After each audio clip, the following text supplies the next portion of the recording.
प्रकार वेद का ज्ञान भी मनुष्य मात्र के लिए है, सबके लिए है। और क्या चाहिए? एक पिता के पुत्र है सारे, एक हमारी माता है कि नहीं है? एक पिता के पुत्र है सारे, एक हमारी माता, दाना पानी देने वाला एक हमारा दाता। न जाने फिर किस मूर्ख ने लड़ना हमें सिखाया, और सबसे कर लो प्रेम जगत में कोई नहीं पराया। सबसे कर लो प्रेम जगत में कोई नहीं पराया। और अंतिम में एक बात और कह के वाणी को विराम दूंगी। कई बार लोग कहेंगे जी हमको, मैं कई जातियों को देखती हूँ, ऐसा नहीं कोई एक ही जाति, अजी हमको टिकट नहीं मिला, हम हिंदू रहने का क्या लाभ हमको, हमारी जाति का टिकट नहीं मिला, हमको हिंदू रहने का क्या लाभ। सुना होगा आपने, आपको भी कई लोग चिढ़ाएंगे, मुझे भी चिढ़ाते हैं, बल्ली हिंदू क्या मिलेगा हिंदू बन के। मैंने कहा अच्छा आज ही धर्म परिवर्तन करते हो, क्या दिला दोगे? आप देखो समाज की विडंबना, सगे भाई से बोलचाल नहीं होती, होता है कि नहीं होता है? झूठ बोल रही हूँ, सगे भाई से बोलचाल बंद है। सगे भाई का बेटा डीएम बन जाए तो अपने बच्चे को तल देते हैं, हम तल देते हैं कि नहीं तल देते हैं, लेकिन टिकट मेरी जाति वाले को ही मिलना चाहिए। इसका मतलब हमको बरगलाया जा रहा है, हमको भटकाया जा रहा है, जातिवाद के एजेंडे में हमको फंसा करके कुछ लोग अपना उल्लू सीधा कर रहे हैं। लेकिन आज आपका ये जो कभी संस्कार हुआ, कितना सुंदर दृश्य था। और संकल्प लीजिए आप सभी जितने लोग यहाँ विराजमान है, मेरी जाति का व्यक्ति अगर नशेड़ी है, भंगेड़ी है, गजेड़ी है, उसके साथ तो मैं भोजन कर लूंगी क्योंकि वो मेरी जाति का है। और सामने वाला चाहे पवित्र हो, ना भाई तू मेरी जाति का नहीं है। किसने डिसाइड किया? संकल्प लो, अगर मेरी जाति का व्यक्ति नशेड़ी है, मुझे तेरे साथ नहीं बैठना। हम दोस्त बनाते हैं बचपन में, स्कूल जाते हैं दोस्त बनाते हैं, अच्छा पूछ के बनाते हो, क्यों भाई राहुल तेरी क्या दोस्ती है, तेरी क्या जाति है पूछते हैं, क्यों भाई मोहित तेरी क्या जाति है पूछते हैं? नहीं पूछते, निर्मल भाव से दोस्त बनाते हैं। तो जातिवाद का इसका मतलब ये जहर हमारे दिमाग में घोला जा रहा है बांटने के लिए। याद रखिए, बढ़ते रहे, इसीलिए सिमट करके छोटा सा देश बचा है। अफगानिस्तान आपका था, पाकिस्तान आपका था, बांग्लादेश आपका था, लेकिन हमको शर्म नहीं आती, हम फिर बढ़ रहे हैं। हम सबको नहीं शर्म आती, हमको हिंदुओं को छोड़ देंगे, चलो भाई छोड़ दो, मैं भी छोड़ दूंगी, क्या मिलेगा मुझे? राम जी को मैं भी गाली देती हूँ, राम जी को गाली देने से पहले मेरा जी नहीं दुखता, हमारा दर्द नहीं होता। हमको भाई के लिए पूरे राज्य को ठोकर मारने वाले मेरे राम, हम उनको कहते हैं कि वो लालची है, वो लोभी है, वो तो माता सीता को त्याग दी। आप विचार करो, अगर मैं राम जी की पूजा करूंगी तो मेरे घर में बच्चा कैसा होगा? राम जैसा होगा कि नहीं होगा? जो अपने भाई के लिए जमीन के टुकड़े के लिए हत्या भी करेगा, पूरा राज्य को ठोकर मारेगा, ले भाई राज कर, होगा कि नहीं होगा? और अगर मैं रावण की पूजा करूंगी तो किसके जैसा होगा? रावण जैसा होगा कि नहीं होगा? तो एक बात आपको बताती हूँ, महर्षि वाल्मीकि ने जब रामायण लिखी तो रामायण महर्षि वाल्मीकि को पहले किसने सुनाई थी? नारद जी ने। तो नारद जी से महर्षि वाल्मीकि ने एक बात पूछी, उन्होंने पूछा कौन वस्मिन् सांप्रतम लोके। आप देखो, हम राम जी पे टिप्पणी करते हैं, बुरी टिप्पणी, हमारी औकात क्या है उनके सामने? आप विचार करो। महर्षि वाल्मीकि ने नारद जी से पूछा कि आप बताओ कौन वस्मिन् सांप्रतम लोके गुणवान कश्च वीर्यवान धर्मज्ञश्च कृतज्ञश्च सत्य वाक्य दृढ़व्रतः। उन्होंने कहा पूरे संसार में, गांव नहीं का, शहर नहीं का, मोहल्ला नहीं का, विचार करना, जब राम जी को मैं गाली दूं तो क्या मुझे कीड़े ना पड़े? उन्होंने पूछा इस दुनिया में ऐसा कौन व्यक्ति है जो धर्मज्ञ है, जो कृतज्ञ है, धर्मज्ञश्च कृतज्ञश्च, जो सत्यवादी है, मिथ्या भाषण नहीं करता, दृढ़व्रतः। दृढ़व्रता का मतलब होता है अगर कष्ट दिया जाए, संकट भी आ जाए तो अपने संकल्प से इधर से उधर नहीं होते। कौन है ऐसा व्यक्ति? अनेक श्लोकों में पूछा, अनेक बातें पूछी, तो उन्होंने सार रूप में कहा, उन्होंने कहा सच सर्व गुणोपेतः। उन्होंने कहा वो सारे गुणों से संपन्न, वो दानी भी है, वो ज्ञानी भी है, वो प्रजा का पालन भी करते हैं, वो पिता की आज्ञा का पालन भी करते हैं। कौन है? उन्होंने कहा सच सर्व गुणोपेतः कौसल्यानंदवर्धनः, वो कौशल्या के आनंद को बढ़ाने वाले हैं। और कहा सच सर्व गुणोपेता कौशल्यानंदवर्धनः समुद्रैव गांभीर्ये, समुद्र के समान गंभीर है और धैर्य न हिमवानी व धैर्य में वो हिमालय के समान है। उन राम जी पे टिप्पणी करने की हमारी औकात है। और उसके बाद भी हम करते, मैथिली शरण गुप्त ने कहा राम तुम्हारा चरित्र स्वयं ही काव्य है और कोई कवि बन जाए ये तो सहज संभाव्य है। उन राम जी पे टिप्पणी करते हैं, उन राम जी पे जिनके लिए कहा गया है, एक हिंदी कवि ने त्याग दी सब काम न निष्काम बनने के लिए। राजकुमार थे लेकिन वन में जीवन काटा और जो धर्म का पालन नहीं कर रहा था उस रावण को उसके घर में घुस के मारा। लोग कहते हैं ना जी हम तो हिंसावादी, हम नहीं उठाते हथियार। मैं कहती हूँ राम जी ने बताया अगर दुष्ट है मरो, इसको क्या बचा के करना है। राम जी ने तो सिखाया सबसे पहले, त्याग दी सब काम ना निष्काम बनने के लिए, 3 पहर तक तपा दिन शाम बनने के लिए। और घर नगर परिवार ममता, घर नगर परिवार ममता, प्यार अपनापन दुलार, राम ने खोया बहुत श्री राम बनने के लिए, राम ने खोया बहुत श्री राम बनने के लिए। तो मैं यही कहूँगी कि हम सभी को किसी भी एजेंडे में नहीं फंसना, किसी भी कोई भी आए कोई भी लालच दे। अगर मैं लालच में धर्म परिवर्तन कर लेती हूँ तो मेरे पूर्वजों ने तो चोटी नहीं कटवाई, जनेऊ गले से उतारा नहीं, 12 साल के बच्चे का सर धड़ से अलग कर दिया गया। आपने सुना होगा बाल हकीकत राय का, उसने कहा खंजर से उड़ा दो चाहे मेरी पोटी पोटी को, दूंगा नहीं चोटी को, मैं दूंगा नहीं चोटी को। हम कितने पतित लोग हैं कि हम एकदम चोटी कटवा देते। कहाँ है हमारी चोटी जनेऊ? अपने स्वाभिमान को याद रखें, क्योंकि जो जाति, जो समाज, जो राष्ट्र अपने स्वाभिमान को याद नहीं रखता वो मिट जाया करता है। तो किसी एजेंडे में ना फंसे। आप सभी ने आज जो कोई संस्कार कराया तो इसके लिए सबने योगदान दिया, लेकिन सबसे पहले मैं एक बार ये कहूंगी कि जोरदार तालियां अमित भाई के लिए बजनी चाहिए कि उन्होंने ये संकल्प लिया इतने भाइयों को लेकर। और देखिए, ना मुझे उनकी जाति पता है, ना मुझे जाननी, ना मुझे अमित भाई पता है। उन्होंने इतने लोगों का ये जब अभी संस्कार कराया, आपने आज कितना बड़ा कार्य किया है ये आप भी नहीं जानते। जब इतिहास लिखा जाएगा तब बताया जाएगा कि इतने लोगों को एक साथ जो कोई संस्कार कराया गया। और अगली बार जब ये तारीख आए तो जैसे सुन रहे थे ना, हॉल में जगह नहीं बची। आज आपको देख के लग रहा था अरे ऐसा ऋषियों का समय होता होगा, कितना सुंदर दृश्य लग रहा था। ऐसा दृश्य हमको पूरे हॉल में देखना है। और एक बार इस आर्य समाज के लिए, आर्य समाज के प्रधान जी के लिए आप विचार करो क्या चाहता है। आप कितने आर्य समाज है, कितने हमारे पास पौराणिक मंदिर है, लेकिन इतना बड़ा कार्य अकेला आर्य समाज कर रहा है। इतने लोगों का ये जो कभी संस्कार कराना, पहले तो क्या कहेंगे, अरे जी बड़ा कठिन है, क्यों इतना सिर में दर्दी कर रहे हो। और कर भी देंगे तो क्या, अरे जी जो कपड़े पहनने अपना पहन के बैठ जाओ, हो गया ये जो कोई संस्कार। लेकिन किसी कार्य को कराना और उसके साथ पूरे मनोयोग से लग जाना, ये इस आर्य समाज की ताकत है, ये प्रधान जी की ताकत है। एक बार जोरदार तालियों से हम सभी हम सभी यहाँ एकत्रित हुए तो आज आप और हम एक परिवार हो गए कि नहीं हो गए।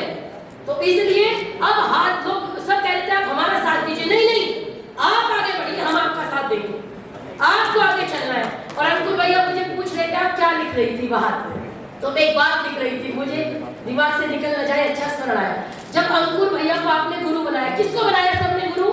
अंकुर भैया थे, मोहित भाई थे, बनाए थे है ना, आचार्य जी थे।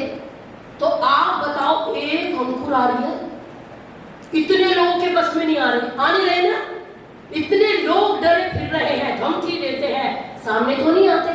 तो जिसका गुरु बलवान उसका चेला पहलवान, तो आप तो पहलवान हो गए आज। तो आपको इस मजबूती से काम करना है। सनातन केवल मेरा नहीं है, या जो अच्छा मुझे भी तो लोग कहते होंगे आपको बाहर कर देंगे, अब आप सशक्तिकरण की, आप तो ये जो वही पहनती है आपको बाहर कर देंगे। करो भाई, आओ तो सही, जितना तुम्हारा सनातन है उतना मेरा है। जिस दिन मैं ये मानूंगी मैं सनातन हूँ, आप सभी सनातन हैं, आप सभी वैदिक धर्म है। अगर मैं कह दूं मैं तो वैदिक धर्म नहीं हूँ, लोग क्या कहेंगे मैं तो जा रहा हूँ छोड़ के। आर्य समाज में आपको ऐसा भी हो सकता है कोई बात अच्छी ना लगे तो आप क्या कहोगे, मैं नहीं जाने का, मेरा क्या काम वहां पे, उन्होंने तो पूरा करा है। लेकिन आपको आज मैं कहती हूँ कि आप सनातन धर्म है, और एक एक सनातन धर्म में एक महर्षि वाल्मीकि ऐसे रामायण लिख के गए हैं, सबको सब अनुवाद कर रहे हैं। तो इतना मजबूत बन के धर्म का कार्य करना है। एक अमित भाई इतनों को लेके आए, तो आज तो हमारे जितने भी तो भाई बैठे हैं, तो अगली बार एक व्यक्ति कम से कम 15 व्यक्तियों को जोड़ेगा समाज में, ये हम संकल्प करें, क्योंकि भारत माँ आपकी भी है, हमारी भी है, हम सब की है। अगर मिलके कार्य करेंगे तो निश्चित रूप से आगे बढ़ेंगे। याद रखिए, अंतिम में 2 पंक्ति कह के वाणी को विराम।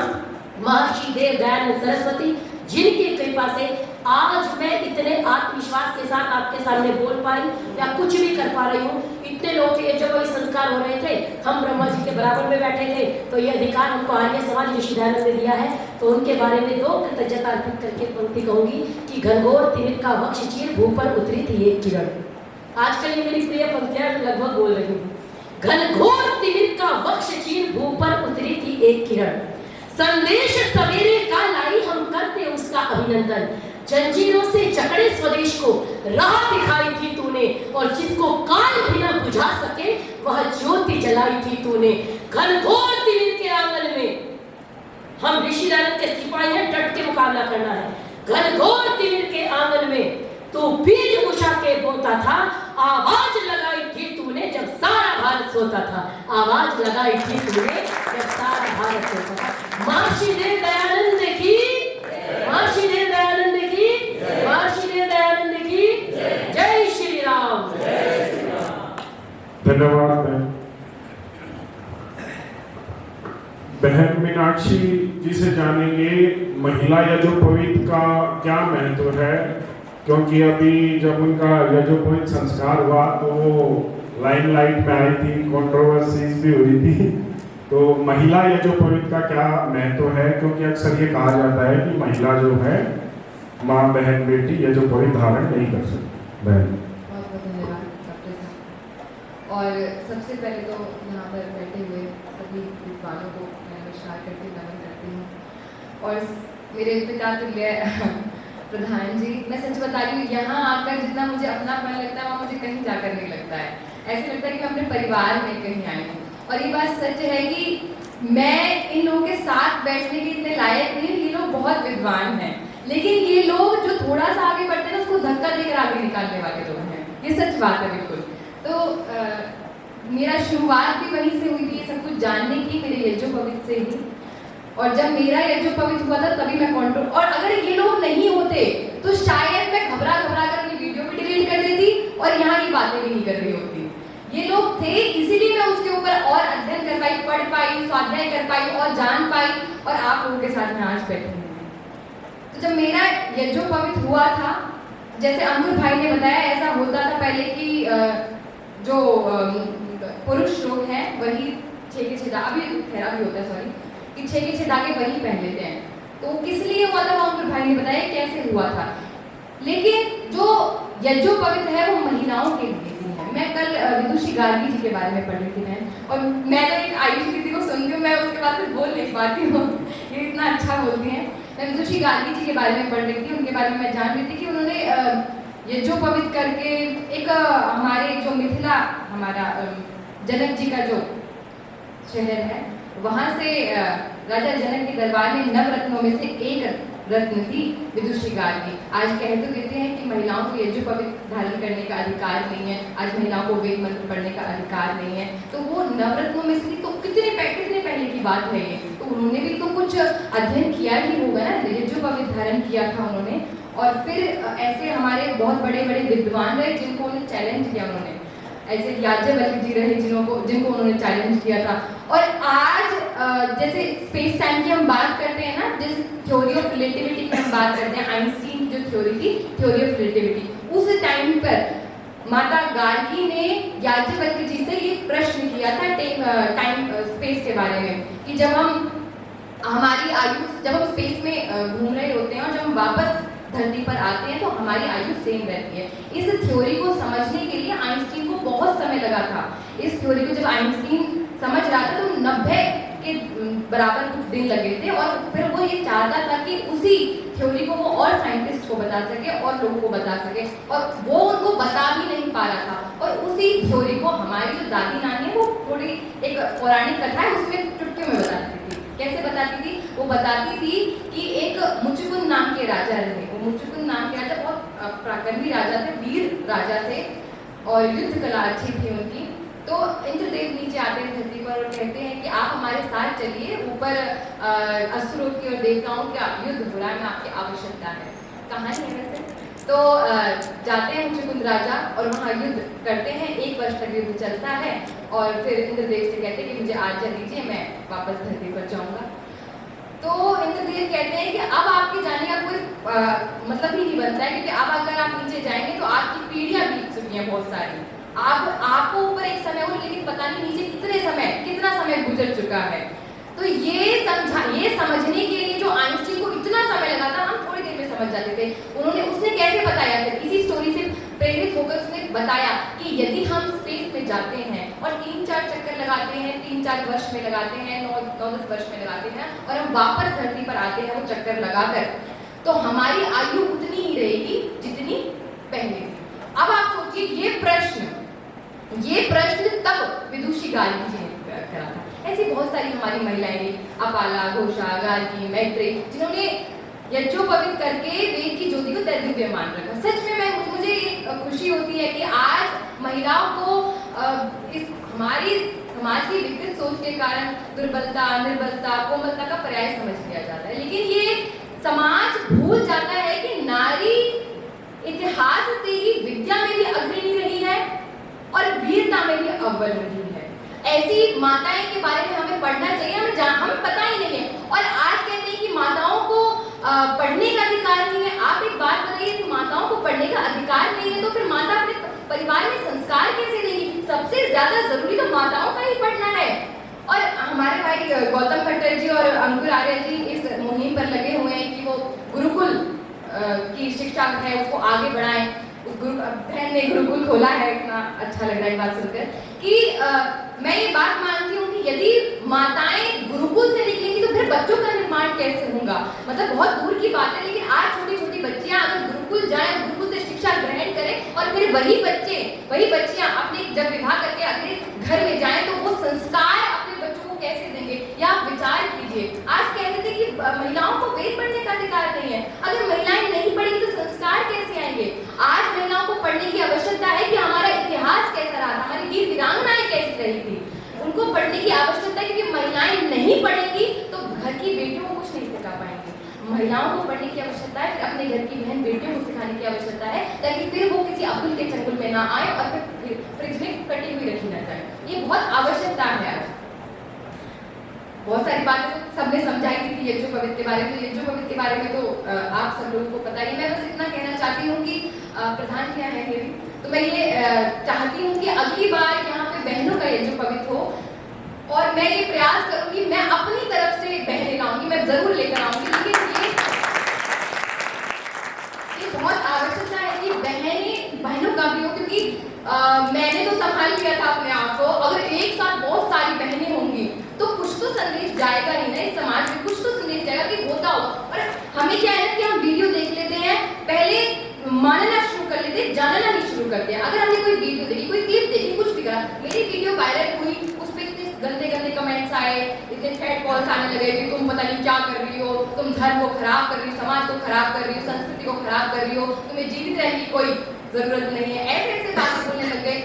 बस वीडियो देखी और मान लिया, क्योंकि किसी ने उसके ऊपर ऐसी वीडियो बना दी कि महिलाओं का यज्ञोपवीत देने का कोई अधिकार नहीं है, वेद मंत्र पढ़ने का कोई अधिकार नहीं है। तो ये वीडियो देखकर उन्होंने मुझे गालियां देनी शुरू कर दी। आपने जानने की कोशिश ही नहीं करी थी। आप उस वीडियो को देखकर ये समझते कि यदि इस महिला ने यज्ञोपवीत लिया है तो हम इसके ऊपर रिसर्च करते हैं और फिर देखते हैं कि यज्ञोपवीत लेने का अधिकार है या नहीं है। आपने प्रयास ही नहीं करा, आपने किसी की वीडियो देखी और मुझे गालियां देना शुरू कर दिया। तो इसीलिए मैं चाहती हूँ कि अगली बार यहाँ महिलाओं का यज्ञोपवीत हो। मैं ऐसा निवेदन करती हूँ कि मैं अपनी तरफ से महिलाओं को, नारियों को लेकर आऊंगी, महिलाओं को, बेटियों को लेकर आऊंगी, बहनों को लेकर आऊंगी। ये मैं जरूर प्रयास करूंगी।